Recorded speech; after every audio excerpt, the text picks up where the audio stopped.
Hello and welcome to another episode of Set Musings. We're up to prophecy now. Before we get into prophecy, just a slight change I'm going to make to the videos I'm putting out. So I simplified it a little bit a while back. I'm going to simplify it further. I think this was inevitable.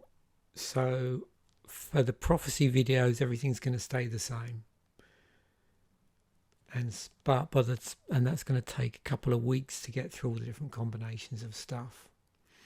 But once I get to Invasion, what I've decided to do is just do 3 videos per set. So using Invasion as an example, and then going forward, it'll be set musings for the set, an episode of the Deck Durdle where I just open 6 packs of the set, regardless of large, small, whatever. I just do a straight 6-pack sealed build, and there won't be any combinations. And then an episode of Commander Fodder using one of the theme decks, and I'll just choose one based on the one that either contains the commander, contains a legend of some description, or contains the most interesting rare or rares or theme. So 3 videos per set, a set musings, a deck durdle with just 6 packs from the set, and then a commander fodder using one of the theme decks.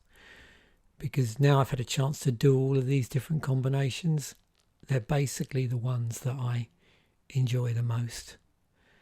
I'm finding doing repeat deck durdles where it's the same set is getting a little bit grindy to some degree, and the ones I seem to enjoy the most are the 6 pack of a single set, even though I do accept that didn't really exist as a format in, what would you call it, competitive play or at set releases, except for the first set. So anyway, that's what's going to happen, but I thought I'd just mention it now before I forget. But for prophecy, I'm going to stick with the current thing, just to get that to get the Macadian Mask block out the way under the old style regime. So we've got a couple of weeks of prophecy yet. It's still going to be, with the new version of this, I'm still going to do 3 videos in a week. That's the plan. Okay, so prophecy, it was the 3rd set of the Macadian Mask block. What do we have in it? So we've got alternative casting costs, avatars. There was land sacrifice in here as well still. Mercenaries, rebels, ristic magic. And we'll see all this in a moment once we go through these cards in their appropriate groups. Spell shapers was still a thing in this set. That was all part of the block. And tapping and untapping lands. So you'll see most of those things we've seen already in some shape or form. So as always, you can see I've got quite a lot of different slices through the sets here, and we'll just go through and I'll talk a little bit about them, and then we'll go back to just scrolling through the set as a whole and see if there's anything that I haven't covered. You know the format for this. So here we go. First up, cycle of avatars, 1 in each colour, all at rare.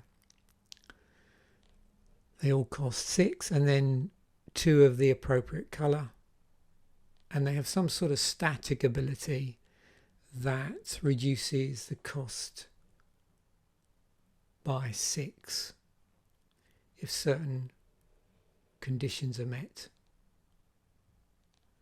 And they also, I believe, have like a secondary ability. So white and blue have flying, evasion flues flying. So does red, and Avatar has trample. So Avatar of Woe can't be blocked except by artifact creatures and or black creatures. So they've all got some form of evasion to some degree. If you think about trample as a form of evasion, where some of the damage is going to get through. So they have all ways of getting damage through. 3 of them with flying, 1 of them with not being able to be blocked except by artifact creatures and all black creatures, I think is that fear. And then 1 with trample. Interestingly enough, a couple of them have, additional abilities as well. So Avatar of Hope's got, it may block any number of creatures. Additional ability in Avatar of Woe is a destruction ability. We've got a pump ability on the red one, Avatar of Fury, and nothing extra on the green beyond trample and the reduction in spell cost. Okay, cycle of legendaries. They're all spell shapers as well. Similarity in the templating of the casting cost. 3 and 2 of the colour.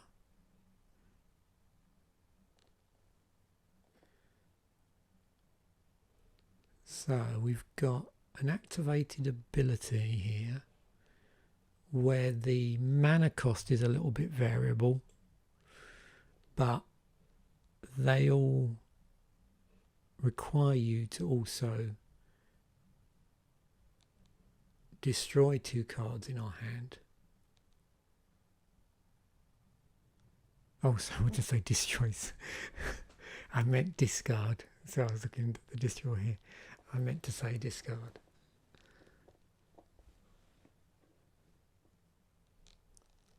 Destroy 2 cards. Yeah, discard 2 cards.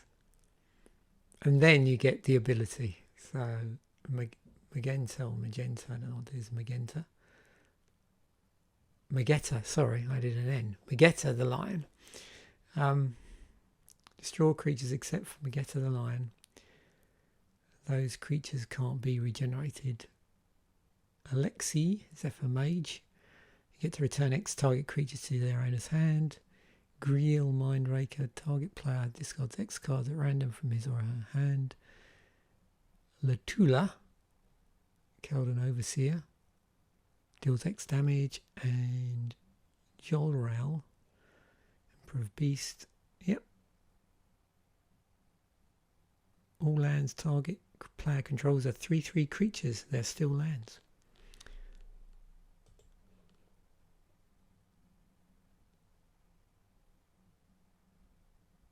So our next cycle.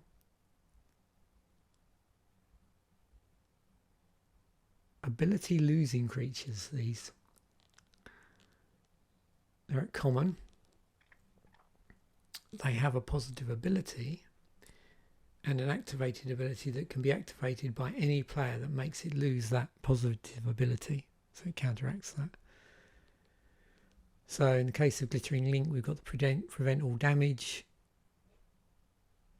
Ribbon Snake Flying, Death Charmer.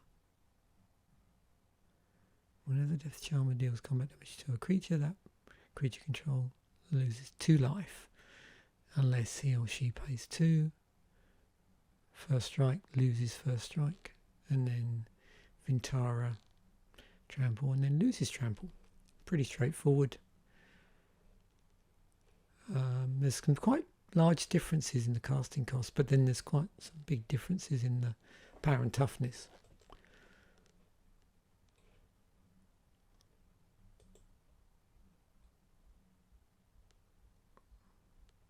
No untapped land creatures. So these were difficult to filter, but basically there's a number of creatures that care about untapped lands in the set.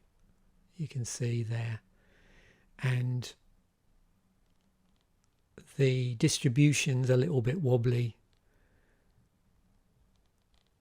but my understanding is that specifically, where's it gone? Fenstalker, Keldon Berserker, and the Snapper, Venturo Snapper. Oh, similar sort of template. I mean, I'm not sure on this. I'm going by, you know, an article on this that there was a cycle of no untapped lands creatures. As long as you control no untapped lands, each of these creatures gets a colour appropriate boost. Yeah, I suppose that's what it is.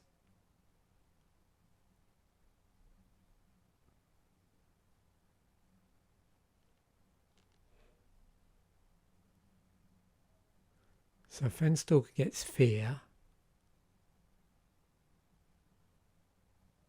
Keldon Berserker gets like super fire breathing. +3/+0. And Ventari Snapper gets Shroud. Yep.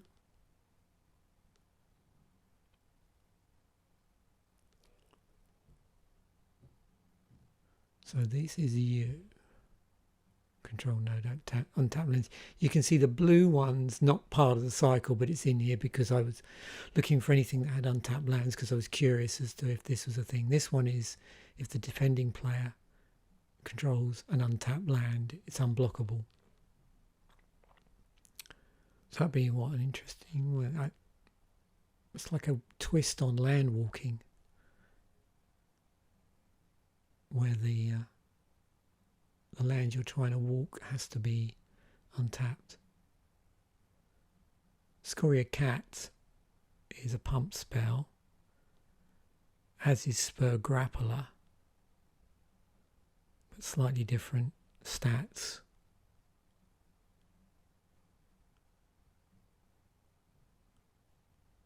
And this is both untapped defending player and also if you control an untapped land. So yeah, so there's some untapped land stuff going on in the set, which, like I said, is not consistent across colours. There's nothing in white. We're noticing that a lot in this set actually. There's asymmetry, a lot of sort of asymmetrical cycles here, and all other sorts of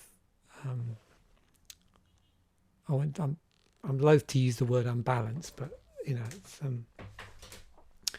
it's not like up till now.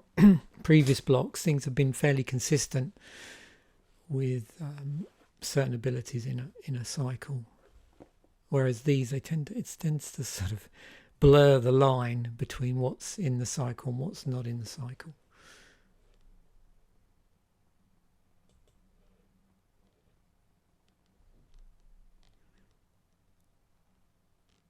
So these ones, you're basically sacrificing a couple of lands.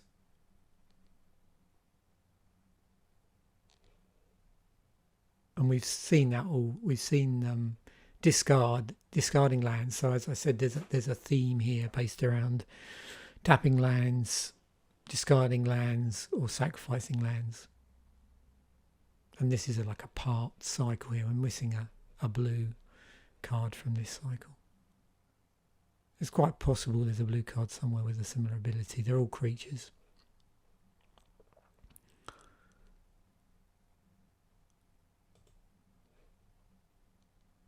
This is actually a full cycle now.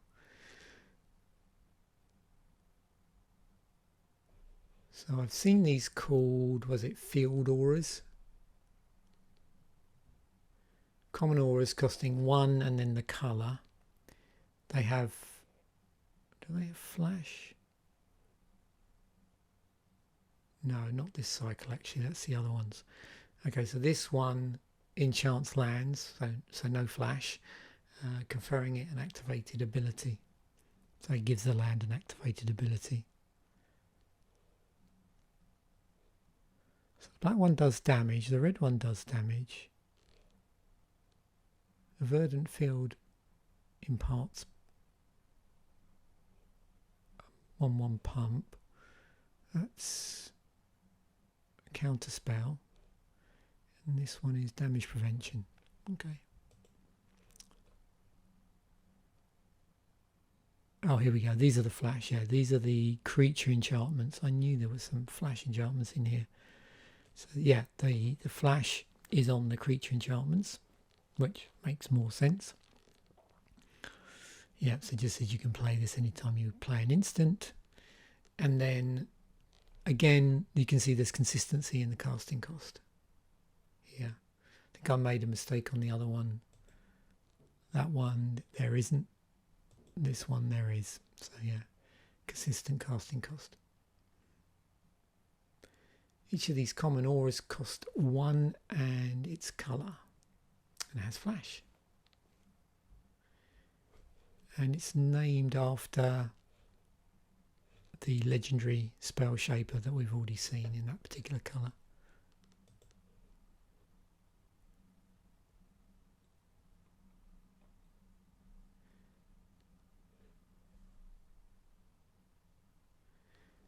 So each of these spells creates a small effect and then a bigger effect, unless a player pays a set amount of mana. It's tied to the Ristic mechanic, except instead of being full effect or no effect, the spells scale. Now I've got more cards on here than actually is in this cycle. The cycle is actually Ristic Shield, Withdraw, Flay, Ristic Lightning, and Wild Might.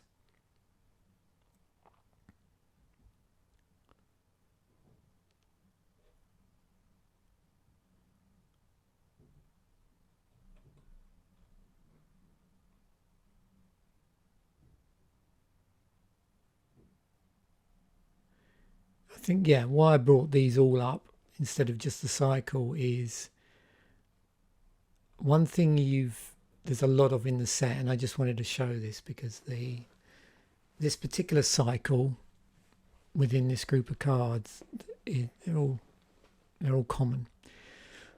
And one of the things about them is there was this unless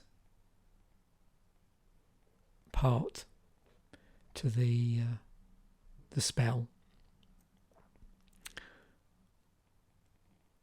But what I wanted to point out is there are other commons in the set which also exhibited that ability on them.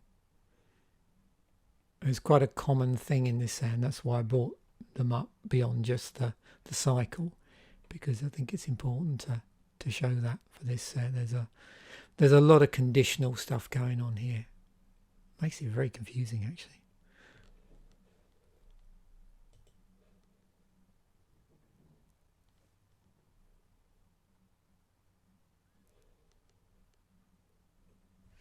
So, moving on.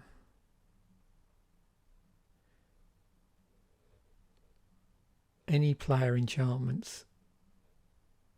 You can see another set of enchantments or another set of cards where it says any player can play this ability. We've seen some cards already with that.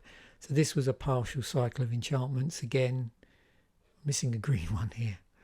So that's why for some of these I've had to sort of show you stuff beyond the cycle, so you can actually see there's, weird stuff going on balance wise.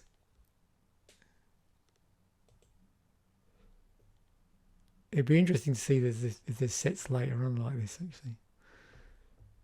Okay, pitch spells. Yeah, we're discarding more stuff here. Yeah, this is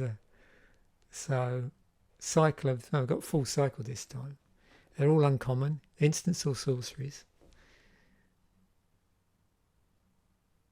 They have an alternative cost that include discarding a basic land. And they're specific. It does specify the relevant land for the colour. It's just not like any old land. and then they'll, yeah. So you can either pay the casting cost or pay the alternate cost, and you get the particular spell results. Oh yeah, these are super powerful, but they're a very high casting cost. The winds: Blessed Wind, Denying Wind, Plague Wind, Searing Wind, and Vitalizing Wind.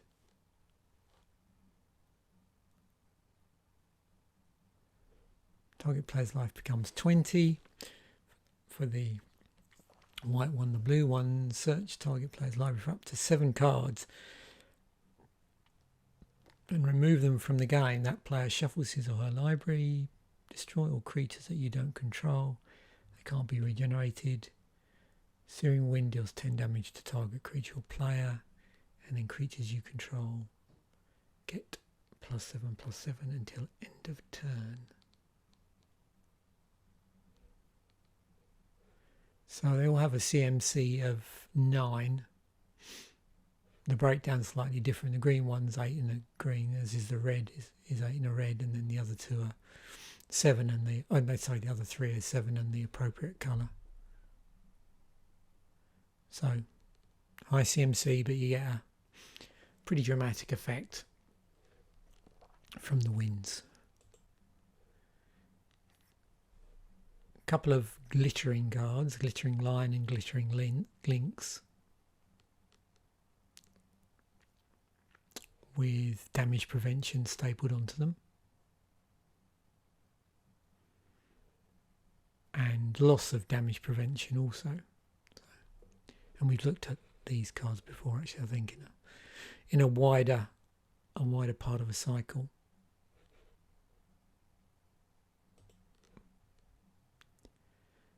A couple of Spike Tails, again with unless abilities, which again we've probably seen these when I highlighted the unless cards.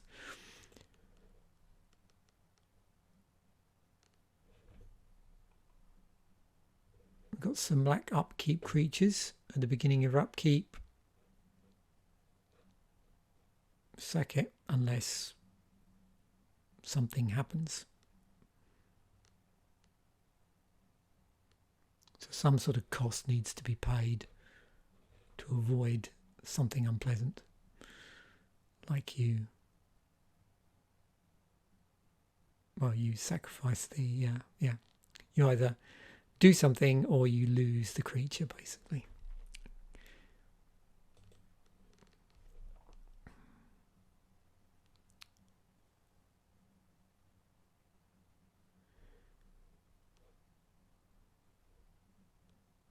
Again, we've seen a couple of these two already when I was just going through talking about not controlling out untapped lands, but I wanted to focus specifically on these on their own.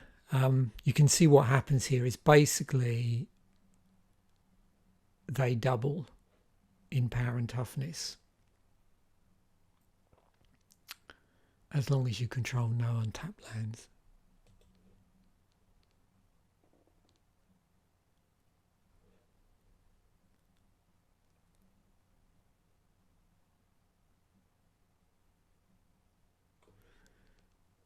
There's a couple of wells here. So Well of Life, at the end of your turn, if you gain no untapped lands, you gain 2 life. And Well of Discovery, at the end of your turn, if you control no untapped lands, draw a card. And there was one more thing I forgot, actually. I think, yeah, the Brawlers, which again we've seen these already, because again they're synonymous with untapped lands. So when we were looking at untapped stuff, we did see those.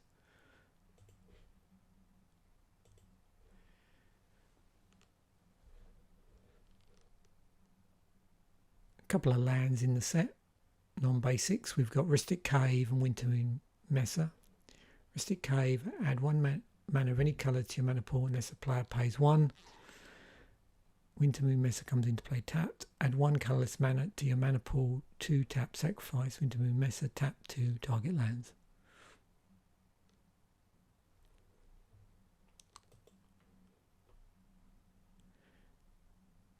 Rebels were in the block as a whole and are also in this set.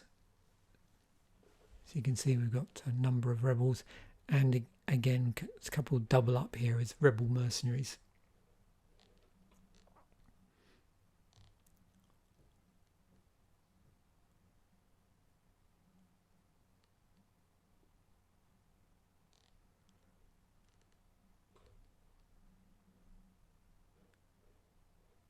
And you can see that they've both got Informer in the name.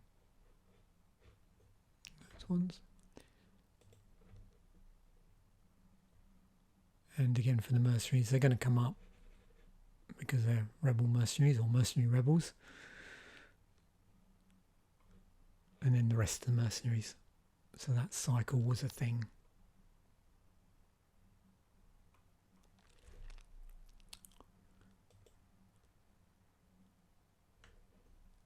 I always do a little bit here about the theme decks because we're going to be doing an episode of Commander fodder with theme decks in it, so it's useful to just see them now as well.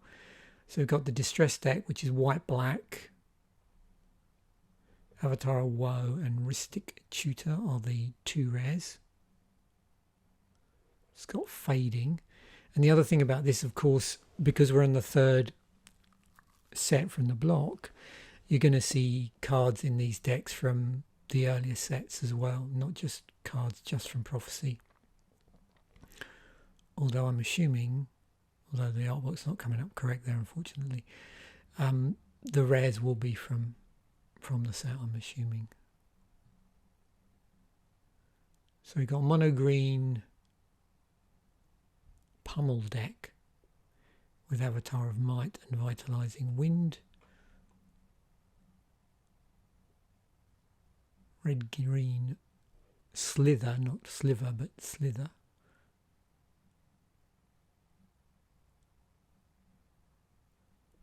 Deck, and that had Lutala, Kaldon Overseer and Mungerworm. And then Turnaround, which has got Heightened Awareness and Magetta. I'll get it right this time. Magetta the Lion. And that is white-blue, and it's a spell shaper thing. I don't know how many spell shapers are in here.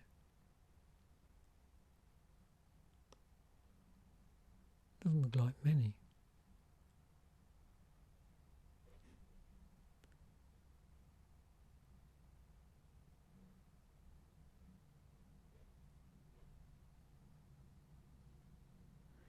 Unless it's referring to spells where they were stapled onto certain spell shaper cards in the set. It might be that. So there we have it. That's the 4 theme decks. So one of those is going to be a Commander fodder episode.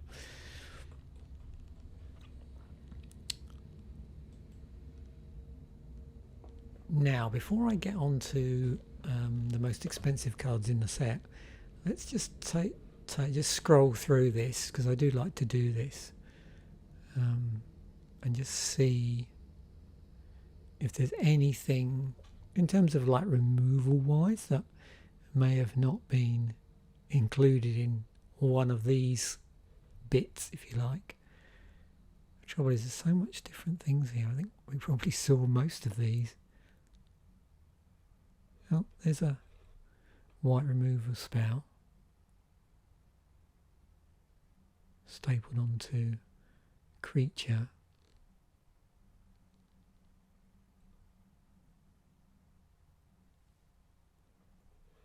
And what do we got here? Basic lands each player controls can't be the targets of spells or ability as long as it's 3 or fewer lands. Interesting. I suppose you had to have some way of counteracting some of the stuff that was going on in the set.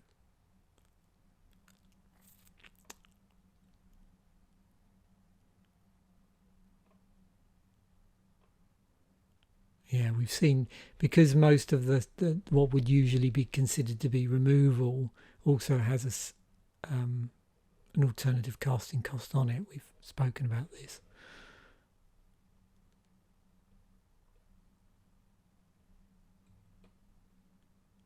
Yeah, it was like a set where there was nothing straightforward.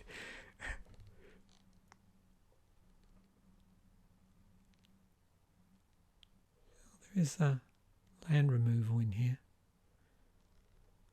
Control also loses 2 life, 3 in a black.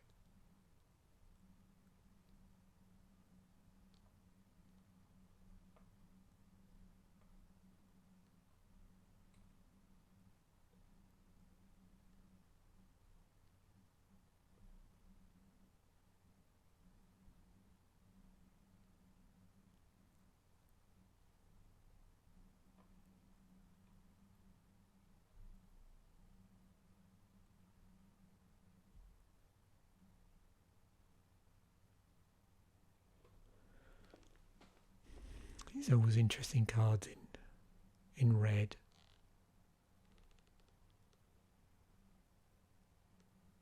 What they do, like damage, consistency.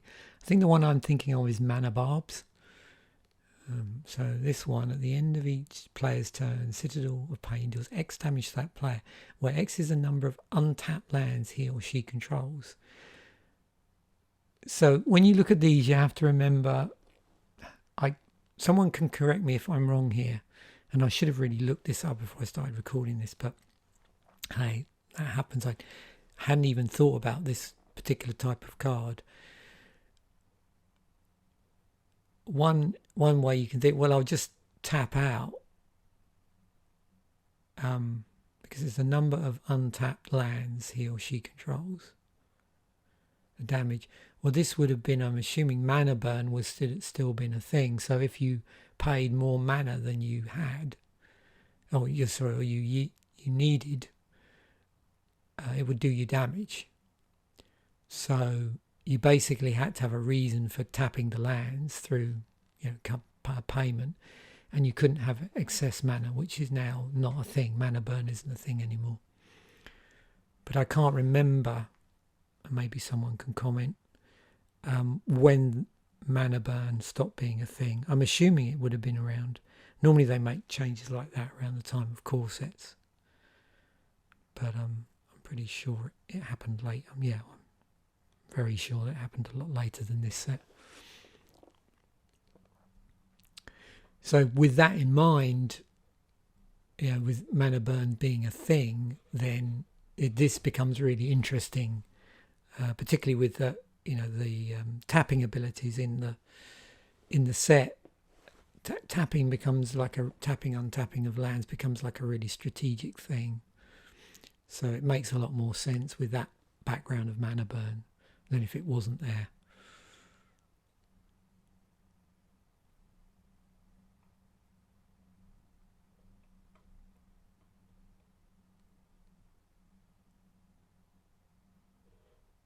We've got tokens in green.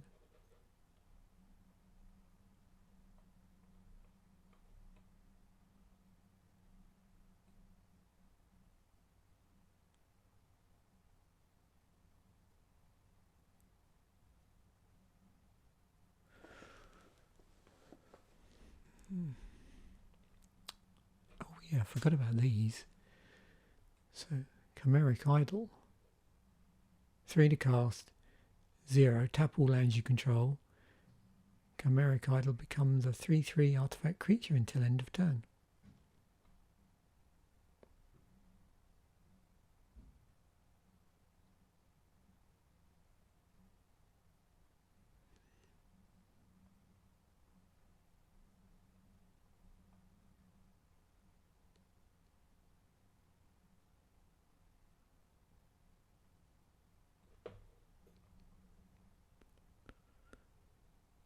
Copperleaf Angel do. It's a 2/2 for 5. Sacrifice X lands, put X +1/+1 counters on Copperleaf Angel. So clearly, as you've probably gathered, lands were definitely a thing here. There's I'm assuming that's a variant for the Chinese market that allowed them to do different artwork. Did that?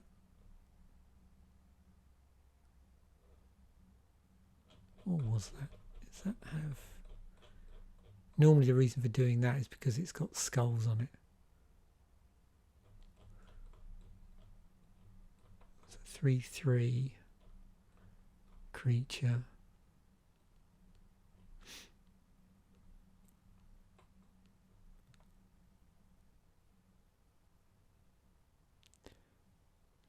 I don't know which one that... Oh, there we go. I'm assuming it's that. I'm assuming it's Coffin Puppets. Yeah, so is it 3 and 2 black for a 3/3? Yeah, it's got to be it. Oh, look. Someone breaking into a coffin, but not skeleton breaking out. Okay, yep, that makes sense. Okay, so that's just a quick go through of the set as a whole. Oh, I didn't even spot that. Omen Counters. I wonder. I don't think. We'll see. I think. Oh, just one. So we had one with these Omen Counters on it. If you remember, I think in the set as a whole, counters of different sorts were a thing. No, okay.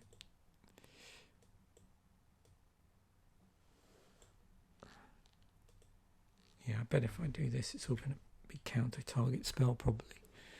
And put counters on there. Yep. But interesting to note.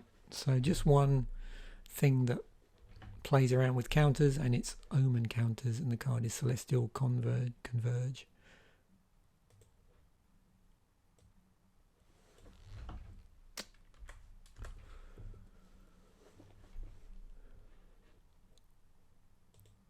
Okay, most expensive card, Ristic Study, but actually only $32. Hang on, that's not right, sorry. Go back. That's better. Yeah, I just actually went into it to double check something. So in Prophecy, that's how much it was. There's a more expensive Judge gift card. Okay, that's better. Overburton. Yeah, this set didn't have a lot of pricey cards in it.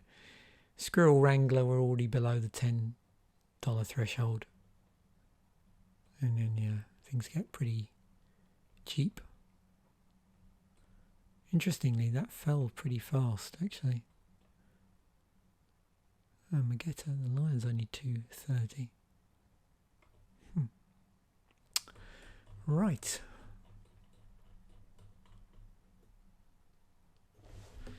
So I'd expect Ristic Study to be the more expensive card of the set.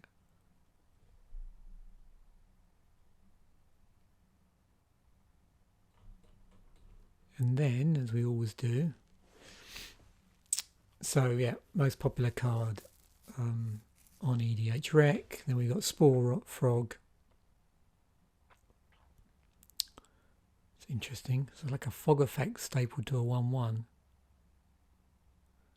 Foil, Avatar of Woe, Plague Wind, Citadel of Pain, Overburning, Calming Verse. See what Spore Frog is played in.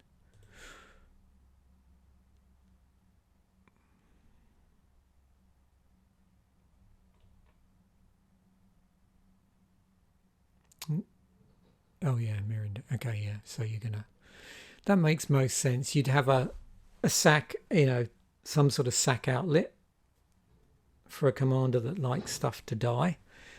Which has a useful spell attached to it when it gets sacrificed. So yeah, okay, that makes perfect sense with that. So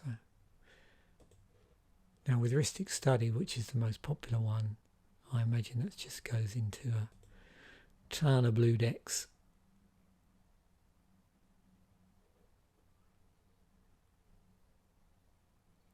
Yeah. Card draw unless a player plays one. Whenever an opponent casts a spell, you may draw a card unless that player plays one.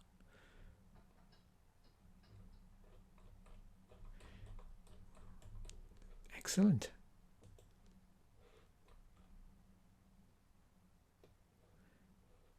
So what major sets was that reprinted in? Jumpstart and the Mystery Booster. All the rest are either online or specials. It was in the Commander's Arsenal. That came out, was it that year when they skipped Commander decks? So Commander decks came out, the first Commander decks came out one year, and then the following year they didn't release Commander decks that year. They released the Commander Arsenal, and then the following year they had another set of Commander decks, and it's been, well, up until they've had Commander decks for every set, it was basically one Commander deck a year, apart from the 1 year they had Commander's Arsenal. So there we have it, another enjoyable set musings. It's been interesting to see these sort of sets that are pretty wild in terms of their distributions. So yeah, thanks for watching. Bye for now.